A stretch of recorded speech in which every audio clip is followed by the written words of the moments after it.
Okey, Assalamualaikum anak-anak senam. Hari ini kita akan belajar kemahiran kedua, kenali nombor perdana. Masa tahun 5 dahulu, kita dah belajar nombor genap dan nombor ganjil. Jadi untuk tahun 6, kita akan belajar nombor perdana.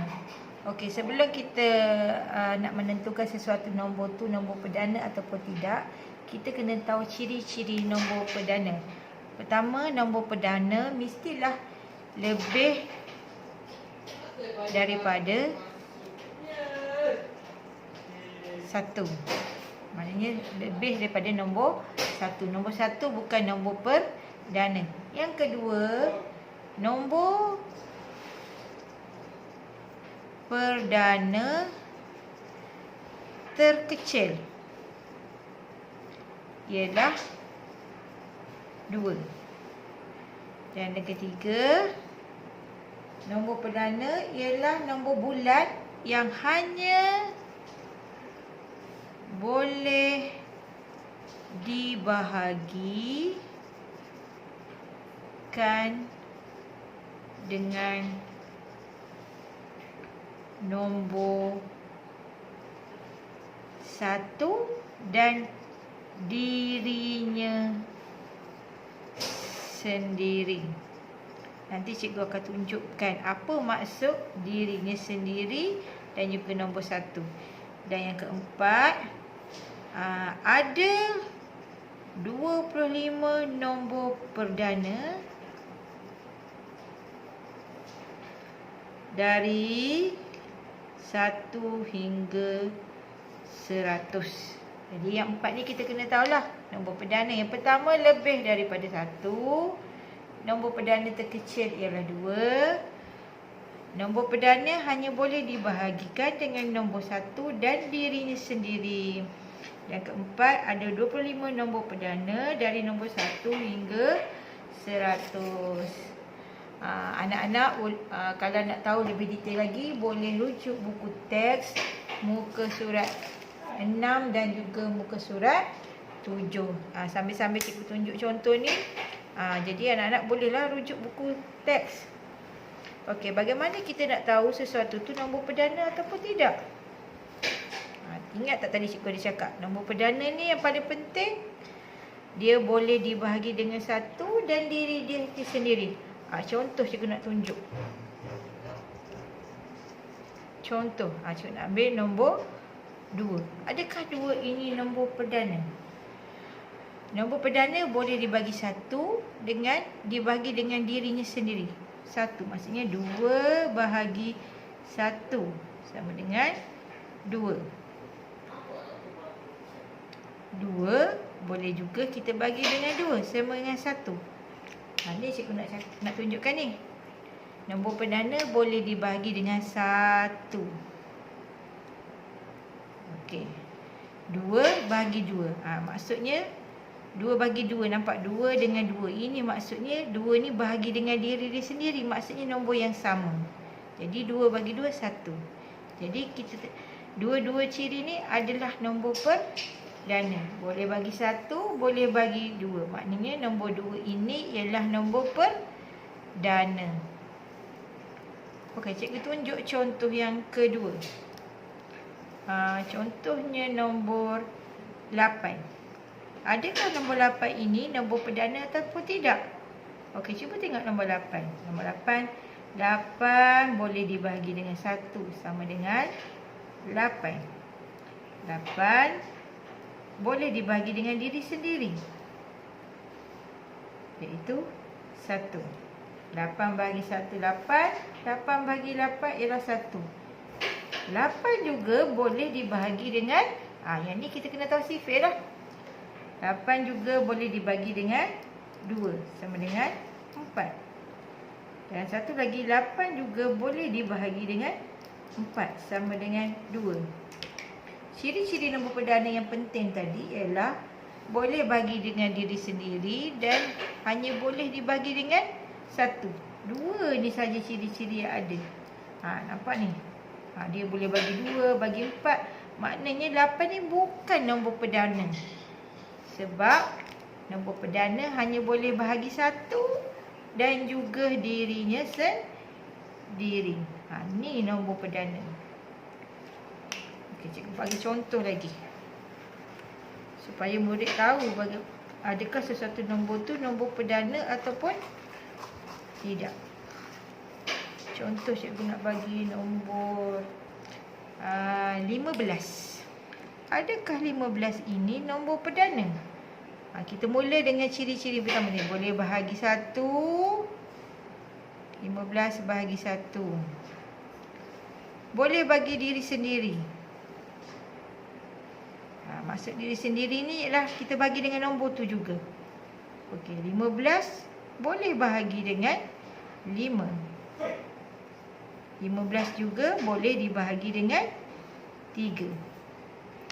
Jadi ciri-ciri nombor perdana mesti boleh bagi 1 dengan diri ni sendiri. Dan kalau kita tengok ni dia boleh bagi 3. Dia boleh dibagi dengan 5. 15 boleh dibagi 3. Jadi kalau ada lebih daripada ciri-ciri yang utama tadi, nombor 15 ni bukan nombor perdana. Okey. Okey, faham tak tu? Okey, tak apa. Cikgu bagi lagi satu. Contoh keempat supaya murid-murid lebih faham lagi. Kita tengok nombor apa ya? Nombor 7. 7 ni nombor perdana ataupun tidak? Kita imbas kembali tadi. Cikgu cakap tadi, nombor perdana boleh bagi 1, boleh bagi dengan diri sendiri. Jadi 7 bahagi 1 sama dengan 7. 7 boleh bahagi dengan 7, iaitu diri sendiri. Ini diri sendirilah. Cuba fikir, ada lagi tak yang boleh dibahagikan dengan 7? Tak ada kan? Jadi kita dapat 2 ni saja. Maknanya ini adalah nombor perdana. Okey, untuk tajuk nombor perdana ni, nanti anak-anak bolehlah cuba buat latihan yang mudah yang cikgu bagi tu. Cuma dalam mudah yang cikgu bagi tu,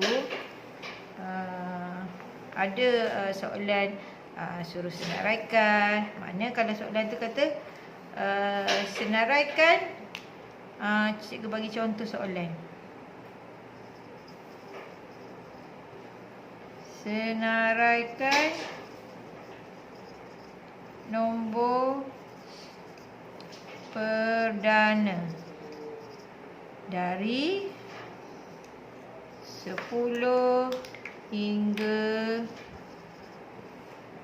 20. Senaraikan. Maknanya kita tulislah jawapannya. Kita senaraikan. Kalau kita tengok dalam buku teks, tahun 6, kita boleh tengok ni. Muka surat 7, ada di sini nombor-nombor perdana daripada nombor perdana 1 hingga 100 ni ada 25 nombor perdana. 2, 3, 5, 7 sampailah 97. Di sini ada 25 nombor perdana. Tapi dalam soalan yang cikgu bagi ni, dia nak nombor perdana 10 hingga 20. Jadi kita tengok 10 hingga 20 apa je nombor perdana. Jawapannya ialah 11, 13, 17, 19. Okey, ni je nombor perdana daripada nombor 10 hingga 20. Okey, cikgu bagi lagi contoh soalan nombor perdana. Okey, 8 sama dengan, okey, cuba kita lengkapkan 8. Berapa tambah berapa dapat 8 dengan menggunakan nombor perdana sahaja. Jangan pula kita tulis, cikgu 6 tambah 2. Kalau 6 tambah 2, 2 ni 2 nombor perdana, tapi 6 bukan nombor perdana. Jadi jawapannya salah. Kita juga tak boleh tulis, cikgu 4 tambah 4. Memang jawapan dia 8. Tapi dalam soalan ni cikgu nak awak gabungkan 2 nombor perdana supaya dapat jawapan 8. Nanti kalau awak tengok dalam mudia yang cikgu bagi tu ada soalan macam ni. Okey, kita nak isi jawapan di sini dengan nombor perdana. Jadi kita boleh rujuk dekat sini. 8. Apakah jawapan yang sesuai? Berapa tambah berapa dapat 8? Kalau kita tengok sini, kalau 2 tambah 3 kita dapat 5. Jadi 3 tambah 5. 3 tambah 5. Dua-dua ni nombor perdana. Barulah jawapan kita betul. Okey, cikgu nak bagi satu lagi contoh. Contohnya 19. Okey, berapa tambah berapa dapat 19. Tapi kita kena letak jawapan di dalam ni ialah dua-duanya nombor perdana. Apa dua nombor perdana apabila ditambah dapat 19? Kalau murid-murid belajar, kita masih lagi boleh rujuk buku teks. Mana kita tambah 2 dapat 19. Contohnya cikgu ambil 2 tambah 17. Jadi dua-dua ni nombor perdana. Macam mana kita nak tahu dua-dua nombor perdana kalau tanpa melihat buku? Macam tadilah ciri-ciri yang cikgu dah ajar tadi pada mula-mula tu. Bagaimana kita nak tentukan sesuatu nombor itu nombor perdana ataupun tidak. Ingat ya, nombor perdana daripada 1 sampai 100 kita ada 25 nombor perdana. 25 nombor perdana. Cikgu harap nanti murid-murid boleh tengok buku teks ataupun kita boleh hafal, lagi senang kita nak mendapatkan jawapan. Cikgu rasa sampai di sini dulu penerangan cikgu mengenai nombor perdana. Okey, jumpa lagi.